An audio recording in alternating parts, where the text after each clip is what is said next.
Nobody Should Believe Me is a production of Large Media. That's LARJ Media. Before we begin, a quick warning that in this show we discuss child abuse and this content may be difficult for some listeners. If you or anyone you know is a victim or survivor of medical child abuse, please go to munchausensupport.com to connect with professionals who can help. People believe their eyes.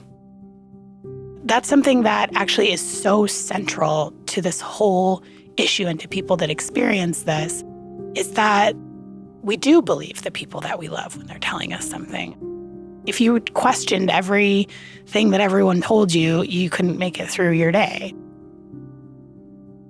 I had developed a really good relationship with the Butcher family at this point, but I just really wanted to hear from Hope. I really wanted to sit down with her and hear what her experience of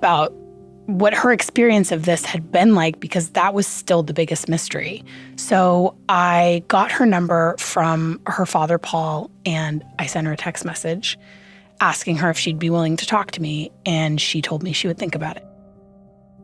When I came across Hope Ybarra's case, it really stuck out to me and resonated with me because of some of those similarities that we've been talking about with my own family's story. But it was far from the only case in Tarrant County, Texas that was in the media at the time. The cases of people like Cecilia Ransbottom, Kristen Shreve, and Elizabeth Honeycutt were also making headlines at that time. And I started to wonder, what's going on here? The cases are out there. I'm not trying to say that they're common, but they're out there. But so many of them just go undetected and unreported. I'm Deanna Boyd, a former investigative reporter for the Fort Worth Star-Telegram. What I found out about Tarrant County, but I don't think this happens in a lot of counties or a lot of states, it's all about the investigation. Tarrant County seems to do it right. They don't do it alone. They get CPS involved. They get Cook Children's Medical Center involved. There is a team of people who were involved in this investigation and going through medical records and going through social media records. And these are long, drawn-out investigations. From my research, it was most law enforcement aren't going to dedicate the time. Most law enforcement officers and CPS don't even have the training in these kind of investigations. Here again is Detective Mike Weber. He echoes Deanna Boyd's thoughts on why there are so many cases in Tarrant County. How come we have so many? That's easy. The criminal part is me, right? Because no one else can do that. But we have a system set up to catch these offenders. Our pediatricians at Cook's Children's feel comfortable reporting this abuse. I mean, that's a real issue for physicians. There are physicians that have been followed home. There are physicians that have been harassed. There are physicians that have been sued by these offenders. For physicians to feel comfortable reporting, knowing that something is going to be done, is important. For them to be educated on what this is important. Me and Dr. Coffman have done 2 grand rounds at Cook's Children's Hospitals to make sure that the physicians there have an understanding of this and know and will feel comfortable reporting this abuse. And it also goes to the hospital legal staff. Are they going to be more concerned about self-protection? Because it'd be real easy to ignore this and never have to deal with the headache and just let the child suffer. Or are they going to do the right thing and be supportive of their doctors whenever they do report this abuse, which Cook's Children's has been. And I can tell you 100% that all children's hospitals have not been. The more I got into these cases, the more I realized what a huge lift this was for hospitals and doctors to investigate these cases. And I wondered how Cooks seemed to be accomplishing this. For hospitals, between HIPAA and their various liabilities and their, bills to pay and whatever else their staff has to do, it's just a lot of work to try and get everything that you need together to move forward with one of these investigations. I got a chance to meet with Dr. Jayme Coffman. She's the child abuse pediatrician at Cook Children's Hospital, and she frequently does trainings with Detective Mike Weber. Dr. Coffman told me about their care team at the hospital, which she is the head of. So the CARE team is actually our child abuse program for our medical system. So we have an outpatient clinic, and we have a pretty big staff that's full-time, which we're very fortunate for that. We don't have to do any general pediatrics or any other types of clinics. So there's myself. I'm a board-certified child abuse pediatrician. We also have advanced practice providers, nurse practitioners in our case, as well as sexual assault nurse examiners. And so we all work full-time in this clinic, along with social workers as well. We see children concerns of any type of abuse. So it can be sexual abuse, severe neglect, physical abuse, medical child abuse, whatever the issue is. But we also do inpatient consults in the hospital. We have a lot of experience with dealing with the different types of abuse, but also dealing with the system. So whether it's the criminal system or the civil court system. Does every children's hospital have some version of this? They all look very different. There's a huge variety on staffing. And in a lot of children's hospitals, the child abuse pediatrician may have to do other types of pediatric work as well, and not just child abuse pediatrics. So they may be doing some general pediatrics. They may be doing some emergency medicine. So it varies. What occurs to me listening to Dr. Coffman talk about these discrepancies in care at various children's hospitals is just that I can't imagine that you could ever catch one of these cases without dedicated staff, because the number of pages of medical records that you have to review in order to detect this abuse, that's what it comes down to. It comes down to the records. The hallmark of these cases is that the parent is taking their child to the hospital all the time, to different hospitals in different counties with different systems. And they're creating this immense paper trail that could completely overwhelm the staff of any hospital. And so it's hard to imagine that without some kind of really direct focus, of the staff to be able to do that medical record review. I mean, that's what it comes down to in these cases. Dr. Coffman talked to me about the importance of everyone involved in these cases talking to each other and how much trust plays a huge role. Our system really fosters a collegiality amongst staff because we have relationships. And I think that's what everything basically comes down to, is relationship between providers, between departments. I've worked at a lot of different places, and I have to say I have the cell phone numbers for a lot of people that I can call for different specialists or investigators or whatever, that if I want an opinion or I need help, they're a phone call away.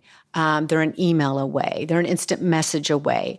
And they respond, right? It's not like I'm going to send an email to an orthopedic surgeon with a question about an x-ray and he's not going to get back to me or she's not going to get back to me. They get back very quickly, right? And so we have that relationship and expectations that's fostered by everybody. I'd become really familiar with Dr. Coffman's work via Mike Weber. I came to find out that she wasn't the only one who has been working really hard to make this system work to protect kids. Here's Dr. Karen Shultz. She is a pediatric pulmonologist at Cook Children's. Cook is a unique place. Our main focus is taking care of patients, not education for students and residents. So if I have a concern about my patient, I pick up the phone and I call directly to the attending physician, and we don't have layers of students and residents that everything gets filtered through. There's a lot more direct communication. So despite all of the strong working relationships amongst the various colleagues at Cook Children's Hospital, investigating these cases of medical child abuse is still anything but easy, even with a dedicated child abuse detection team. At the same time, it really seemed to me like Cook's is doing something right here. And I wondered if we just couldn't replicate this model all around the country. Well, it is a complicated issue. It's complicated for medical professionals, much less lay people. Even when you're well-informed, these are such entangled, complicated medical kinds of situations that I think even for medical professionals, it's oftentimes hard to disentangle fact and fiction, right? because the perpetrators are so manipulative and have enough knowledge base that they're really good at putting enough truth with the fiction that it gets very difficult to differentiate sometimes. When there is a suspicion of medical child abuse specifically, what does the record review process for that look like? You can't make a diagnosis of medical child abuse without reviewing all medical records. And that's not just from your own institution, because many of these perpetrators doctor shop and hospital shop. And we've had children that not only use different physicians within our town, but also travel among different cities and among different states to get that medical care that they're trying to seek. So it's important to review all those records because that's where you find the discrepancies between what the caregiver is saying versus what is actually documented in the record.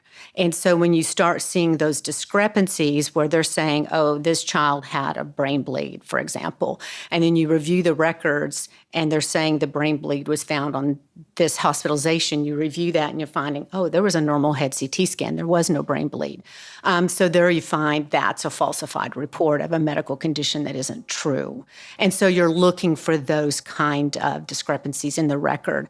And then once you start looking for that, then you let the medical providers know, well, this is a discrepancy, that this isn't really the truth, because these diagnoses get perpetuated in the medical record. So if a mom says that, or a father, or whoever the perpetrator is, it gets put down as one of their diagnoses. And then that just gets repeated throughout the medical record, and it's not true to begin with. And there's difficulties in reviewing medical records outside of your own institution because unless a legal guardian gives you consent, you can't see those records. And so, number one, they have to be truthful to tell you they went somewhere else, which if they don't tell you, you don't know to look. And two, they have to give you permission to look. So if you don't have those two things, you're not going to even know the care that's done elsewhere. And to review these records is usually thousands of pages of medical records because you can't just review the doctor's notes, right? There is so much within the nursing notes, telephone calls. All those things have to be reviewed. It's every single notation.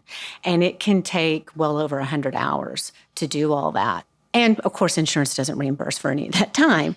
So how do you do it, right? How do you have time to do it? How do you fund something to where people can review those records and then find out, is this just an anxious parent who comes to medical care for every sniffle, right? Which that happens, especially new moms and things. You don't know what's normal and what's not normal. And obviously, there are anxious parents out there. There are children with truly complex medical problems that are getting appropriate care. And then there are situations where a caregiver is lying or inducing illness. And in all that quagmire of information, you have to figure that out. Do you think that it's as rare as most people believe? No. When I first started in this role 21 years ago, we looked at maybe one or two cases a year as being Munchausen by proxy or medical child abuse. And over the years, when we've really kind of developed better system for looking and not being siloed, right? That's one of the problems is siloed medical care. So once we started looking at getting out of those silos and really looking and having a system for other medical providers to speak out and notify that there may be an issue, we started looking at 30 or 40 cases a year. And out of those cases, there's some that aren't, that are truly a true medical condition or an anxious parent. But out of those, we'd have 20 that CPS validated. Now, where they got removed was a whole other thing. But that CPS did validate and substantiate as being abuse. Technology also plays an increasingly important role in these cases. How many of those were abuse and didn't get validated? That is another thing that we can't really know for sure. And I think the number's growing as we have a computer in our pocket to Google everything and to look for symptoms that you can falsify. So I think it's going to get worse, not better. And also as our society is all about social media and how many likes you have and how many people watched whatever, I think that kind of feeds into it as well, that attention seeking. And so I think it's going to get worse, not better. I really want to make sure that this moment in Dr. Coffman's interview lands, because I think this is really genuinely a terrifying thought. We know that this abuse is underreported to begin with. It's incredibly difficult and time-consuming to investigate. And the way that this collides with the attention economy of social media, it means that it's primed to get worse. And this is the access to the drug that people who have this disorder are looking for has increased so many times over as social media has permeated our society. And so I think looking at this intersection and really absorbing what Dr. Coffman's saying here is really important. The reality is modern tools make this crime much easier to commit. After all, we know that this is a crime of opportunity. Here's Dr. Mark Feldman, a psychiatrist and one of the world's leading authorities on Munchausen by proxy. Years ago, before the advent of social media, people who wanted to falsify illness had to trudge to medical libraries, find medical textbooks, decide what ailment they were going to depict, bring their child to the emergency room or doctor's office or hospital, or go there themselves and do a fair amount of acting to convince the doctors that there really was a severe problem when in fact there was none at all. That's time intensive and laborious. But now you can become an expert in a medical illness or a mental illness in about 20 minutes by reading Wikipedia. And you don't need to go to the medical libraries. Similarly, you can just click to a support group devoted to illnesses of various types. And they exist to be unquestionably supportive. And perpetrators count on that. So they'll go online and say either that they're sickly or that the child has cystic fibrosis or asthma or some other dread condition. And there's no verifying it, really. That makes it hard, obviously, to dispute it, on the other hand. And they get all sorts of attention and feel a sense of control over other people by having manufactured all of this online. What would you say to people who say, this isn't a real thing? Fortunately, it's getting a little bit more common for people to acknowledge that it exists, but we get into conflict over how common it is. One of the biggest myths is that Munchausen by proxy is extremely rare. And I counter that it's not rare, it's just we're failing to recognize it. That if doctors and health professionals and the public were better informed about Munchausen by proxy, we might see an explosion of cases. Not because people are suddenly abusing their children, but because we're now recognizing the risk factors for cases. So again, it's not true that it's very rare. It's also not true that people who engage in Munchausen by proxy abuse, the perpetrators, are, quote, crazy. If they were flagrantly psychotic, we would be able to tell right away that they're not credibly reporting on the child's symptoms. The fact is that even in court, they present as utterly normal people, loving parents, for whom this kind of behavior would be totally alien. So we can't tell from just chatting with an alleged perpetrator whether or not she is in fact a perpetrator based on the apparent normality of her responses to questions. I think also another myth is that Munchausen by proxy is about financial gain. So that if somebody is not getting disability support or opioid medications as a result of what they're doing to their children, it can't really be Munchausen by proxy. That's a complete misunderstanding.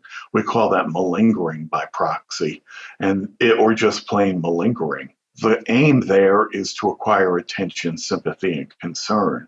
They want intangible satisfaction, and they get very deceptive in order to obtain it. That's what Munchausen by proxy is all about. Yeah, I really like that point you made about them not seeming crazy, because I think that is one of the things that has persisted a bit in some of the media around it. And I'm thinking actually more of the dramatizations, where in some ways those perpetrators come across as so obviously creepy that it does run the risk of making it seem like this is something that anybody would be able to spot, and that, these women are so odd and so sort of either have, this really heavy sort of Southern Gothic creepiness, or seem sort of deranged, when in fact that's not usually the case, and that's actually what enables them to pull this off. That's precisely the case. That's exactly what I'm talking about. And Munchausen by proxy is an inherently dramatic phenomenon. And I don't think programs need to go and sensationalize it further. When you find out the facts of a case, your jaw drops. So why elaborate all sorts of turns and spins to something that's so disquieting to begin with? But it's done for dramatic effect in many of the programs that have recently appeared, in which Munchausen by proxy is either the central plot or a subplot. It's a word that comes up all the time when you're reading about these cases in the news, or, reading about sort of the coverage of it in the media in any way, is the word monster. And even in one of Hope Ybarra's interviews that she did from prison, she described herself as a monster. And I understand that, because the behavior is monstrous. I think that it's something that, as a behavior, it's the worst thing that most people can possibly imagine, is a mother who would torture her child in this way for the purposes of attention. And yet I think that people have a desire to distance themselves from it by saying that person's a monster, that person's crazy. And in that way, it allows them to push it away and say, this would never happen in my family. If it did happen in my family, I would be the person who knew right away. I would not be the person who got conned for 10 years. I don't think that reflects reality at all. Actually, people who are good and loving get pulled into these stories. And I think that in many ways, to characterize these women as somehow this really scary other is a disservice, because in reality, I think it is the mom next door. It is your sister, your auntie, your friend. It could be in your family. It could be in any family.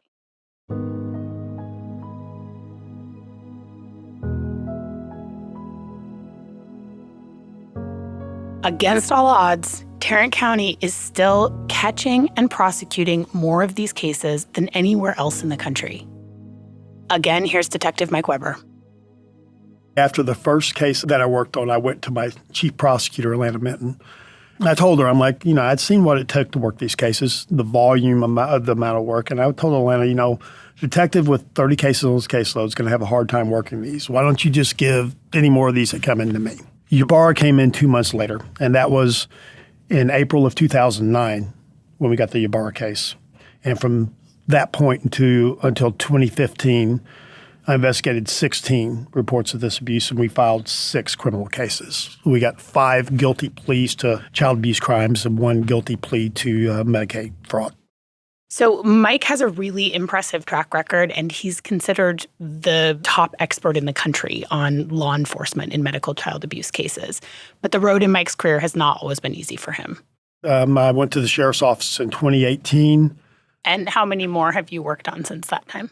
Since January of 2019, I've investigated, 12 more of these cases, and we filed criminal charges on 6. That's a lot of cases for something that's just exceptionally rare, allegedly. So right. Is there something in the water in Tarrant County? Or we're investigating crimes. The issue with this is police aren't trained on what this is. They don't know what it is. They tend to dismiss it as a CPS issue, and the child continues to be unprotected. We have learned in Tarrant County, we have a quasi-system. It's not perfect by any stretch of the imagination. But we have a system in place that allows us to address these offenses, and we're working to make that system better every day. So what you're saying is you've got kind of a working ecosystem in Tarrant County around this. So what does that look like? The first thing in a good ecosystem is having education. And that starts with the doctors at Cook's Children's. And, this can be very dicey for doctors if they report it and nothing is done. These offenders are extremely litigious. I know doctors who have lost professional privileges because of accusations made by these offenders. There's a very big case in Boston, the Pelletier case, where they sued the hospital for falsely accusing the mom. Our doctors at Cook's Children's know that this is going to be addressed properly. Anyone, right, with anything, when they know that the right thing is going to be done, they're more likely to report things, which is what we found at Cook's Children's. And, doctors are humans. That's another big fallacy here that people don't understand. There are cases where reports are made that aren't true, but we have a system that shows that they're not true. Police investigations do not just convict the guilty. They also clear the innocent. And without that police investigation, there are certain things we can do that CPS cannot do. And without that police investigation, you do not get a full picture of the behavior of the alleged offender. There is a pretty visceral fear as a parent of having some run-in with the system where you are falsely suspected of abusing your child. So I think it's good to point out that actually the behavior of a loving parent, of a parent who's taking good care of their kid, does not look like the behavior of a parent who's being medically abusive. A lot of the perpetrators that we know about, where we know back into their history as teenagers, they started these behaviors in teenagers. Hope's family told us about she suddenly fell out of bed and was in a wheelchair in her marching band, and the marching band was pushing her out in a wheelchair. There's things in my own family's history that go back to being a teenager that we look back now and are just, oh my God, I can't believe we didn't realize this was going on. We were talking about early, like catching these things early being a preventative measure. Ideally, catching the person when they're doing it to themselves and getting them psychiatric help when they're not victimizing anyone else, that's the ideal time to catch the behavior, right? So this is really important on a couple of levels. Right. It's what parents worry about. So if you have police involvement early, it can stop that. You okay? Oh, man, it sneaks up on me sometimes. I think it's because my sister was around the same age when she started doing some really obvious, falsifying. And there was this incident in when she was, I think, 16 or 17, when she told everyone at school that she was losing her hair and she had a bald patch. And my mom took her to the dermatologist, and the dermatologist pulled my mom aside and said, "Your daughter's shaving her head." I'm just like, why didn't this dermatologist say she needs psychiatric help? It's like, and I think my mom tried to get her to go to counseling, but once you have a 17-year-old and you're not in a situation where it's as serious as you have a police officer there and they can send you to the psych ward, it's so hard to look back at that situation and think, oh my God, if we had known. And I know that that's just something that so stuck with my parents. I know it's not that they didn't do the right thing. I just think that it's nobody said this could be Munchausen, this could be infectious disorder, this could be this psychiatric condition where this is the reason she's doing it. It just seemed like a baffling teenage thing that no one could make sense of. And then it escalated and escalated, and here we are now. It's just... something that you need to understand, and your parents especially to understand, is even if you had sought psychiatric help, and this, there's every chance that it would have been ineffective. Whoever you would have sought it from probably wouldn't have known how to apply the proper psychiatric help. My name is Karen Shultz, and I am a physician at Cook Children's Medical Center. Starting out, all of these are just normal kind of cases that a patient comes to you with a problem, you try to help the problem. But as you dive into them and you start having second doubts of yourself, is this really right? Am I really doing what's in the best interest of the child? Because that's my job, is to do what's in the best interest for the child, not for the parent, for the child. It really makes you doubt where you're going and makes you not sleep at night. If you could talk a little bit about how you get to a diagnosis, whether that's mostly tests that you can sort of see on a screen, or is it mostly based off of patient history as a specialist? So it kind of depends on the age of the patient and the problem, depending on where you can come from. There tends to be less tests you can do on smaller children a lot of the time than you can on some of our older children. And for our younger children, you really depend on the history from the parent or the caregiver, because they can't tell you, my head hurts, my stomach hurts, whatever else hurts. You depend on the parent to tell you the truth about what is happening to their child so you can make the best decisions on, is there a test I can do? Is there a medicine I can give? Is there something else that I need to do? And what sorts of things would make you suspicious that a parent wasn't being honest? It's usually when things don't quite add up. They tell you about symptoms and you're like, oh, that is clearly looks like this, and your treatment plan doesn't work whatsoever. And you try a different treatment plan that again should work, and it doesn't work at all. And you just know that there's something there that isn't quite right. I mean, you just don't feel that it's right. Are there any patterns that you've seen emerging that have helped you develop a way of looking out for red flags? I think the biggest one that I pay attention to right off the bat is whether they've doctor shopped. So if they don't get their answer at one physician, then they go somewhere else, and then they end up at me because there's something they're looking for.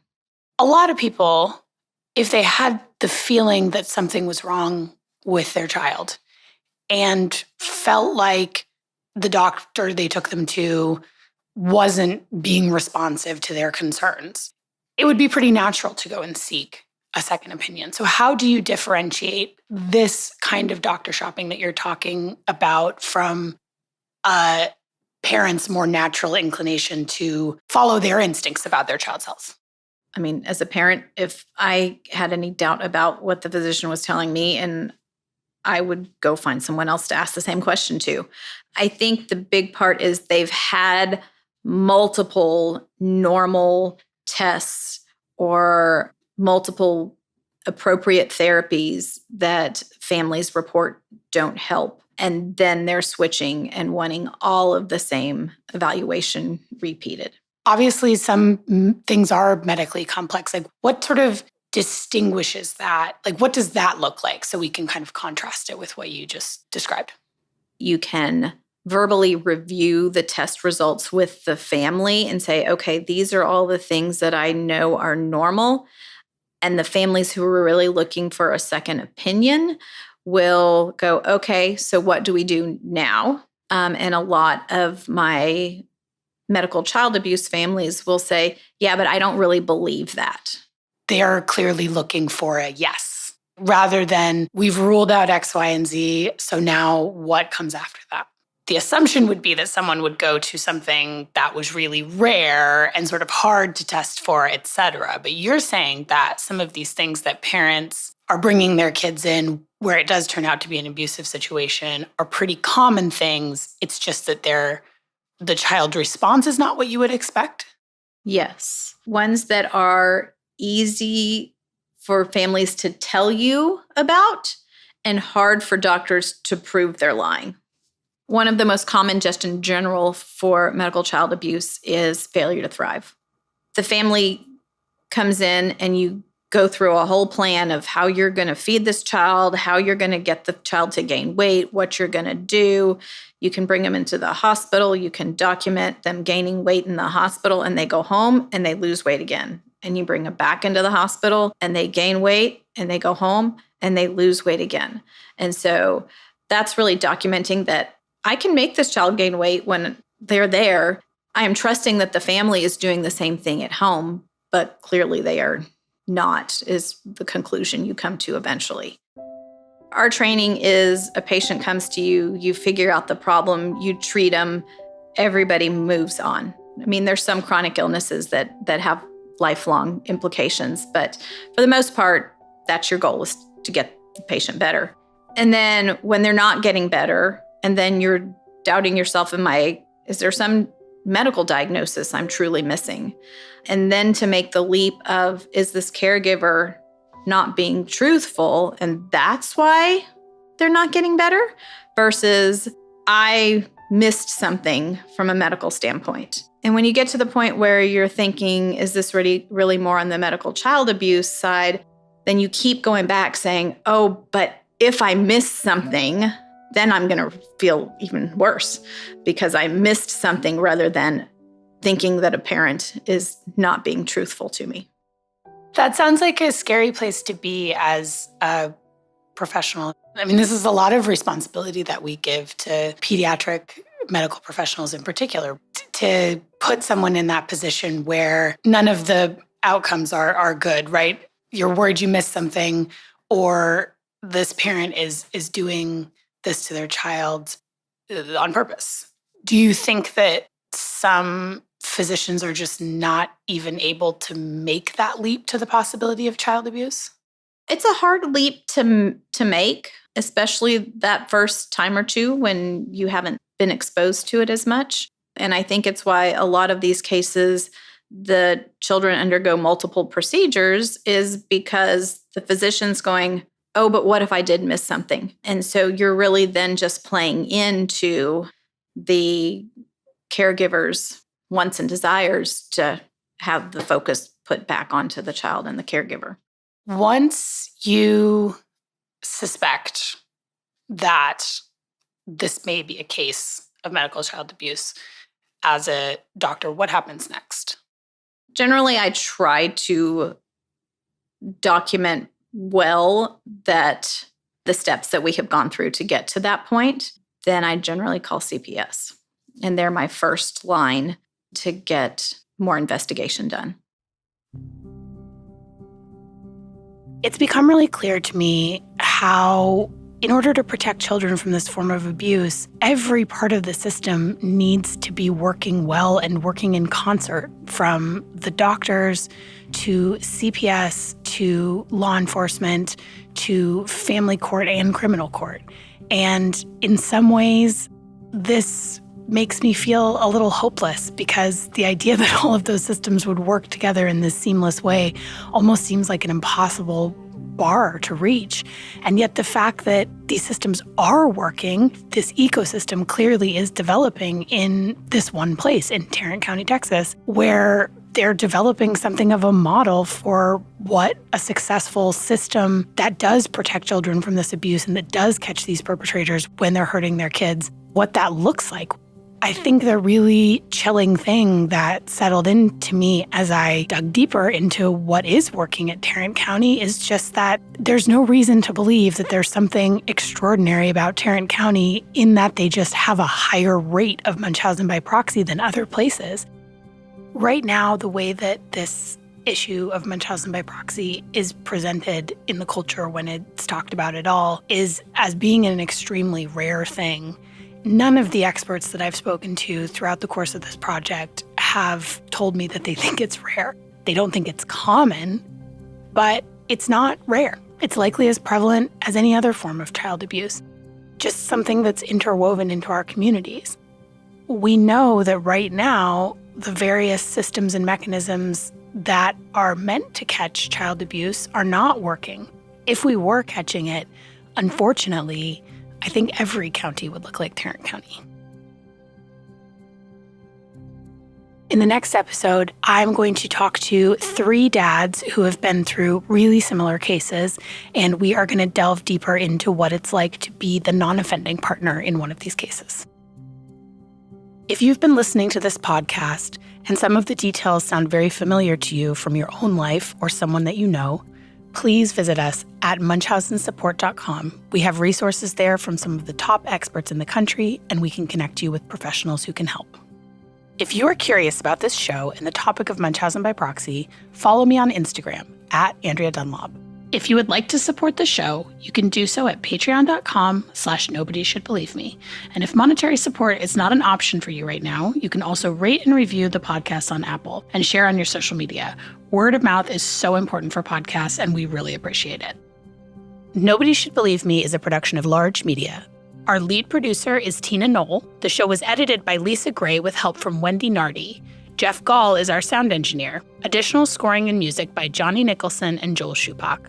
Also special thanks to Maria Paleologos, Joelle Knoll, and Katie Klein for project coordination. I'm your host and executive producer, Andrea Dunlop.